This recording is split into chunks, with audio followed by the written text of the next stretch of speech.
हमारे आसपास ऐसी बहुत सी घटनाएं और बातें होती हैं जो रहस्यों से जुड़ी होती हैं। न जाने कितनी ऐसी मान्यताएं होती हैं जो सदियों से चली आ रही हैं और हम उनका कारण जाने बिना ही उनका अनुसरण करते आ रहे होते हैं।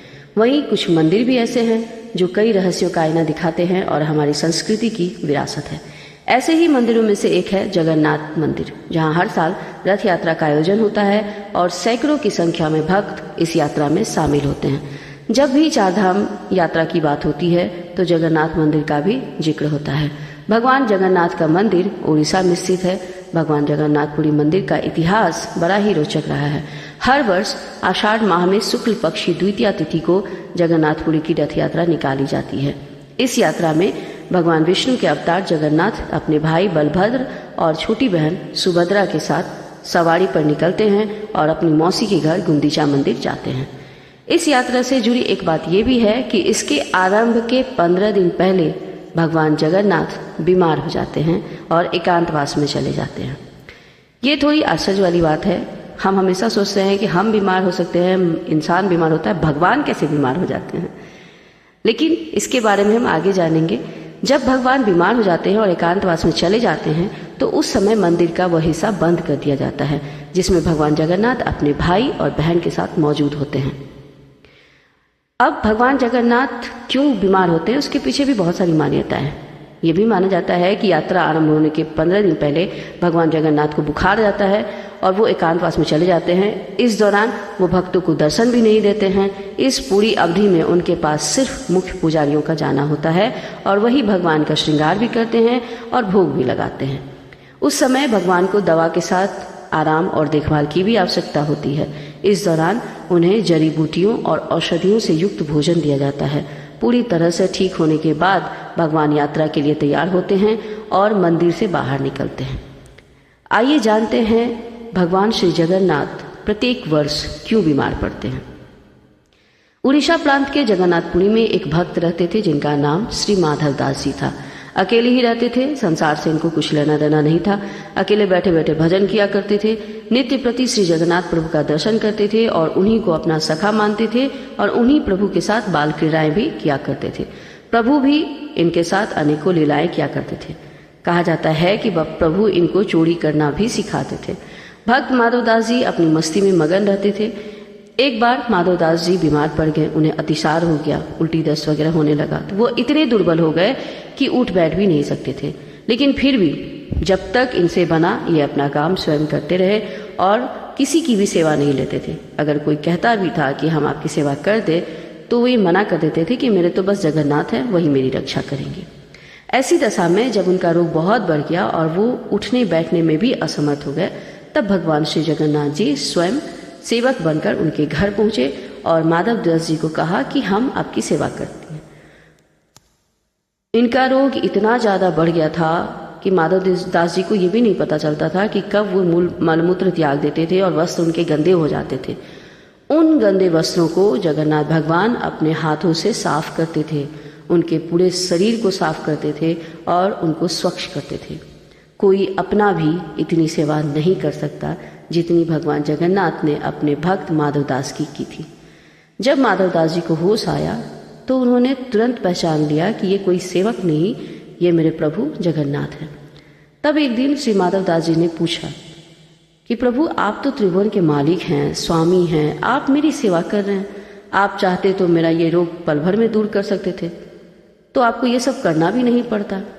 तब जगन्नाथ भगवान जी ने कहा कि देखो माधव, मुझसे भक्तों का कष्ट नहीं सहा जाता है और इसी कारण तुम्हारी सेवा मैंने की है। जो प्रारब्ध में होता है उसे तो भोगना ही पड़ता है, या तो उसे इस जन्म में भोगो या नहीं तो उसको भोगने के लिए तुम्हें अगला जन्म लेना पड़ेगा। और मैं नहीं चाहता कि मेरे भक्त को जरा से प्रारब्ध के कारण अगला जन्म लेना पड़े और इसीलिए मैंने तुम्हारी सेवा की। लेकिन अगर तुम कह रहे हो तो ठीक है, मैं भक्त की बात भी नहीं टाल सकता।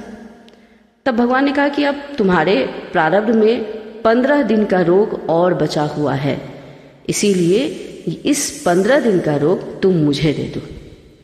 15 दिन का वो रोग जगन्नाथ भगवान ने माधवदास जी से ले लिया और यही कारण है कि आज भी भगवान जगन्नाथ वर्ष में एक बार 15 दिनों के लिए बीमार पड़ते हैं और एकांतवास में जाते हैं।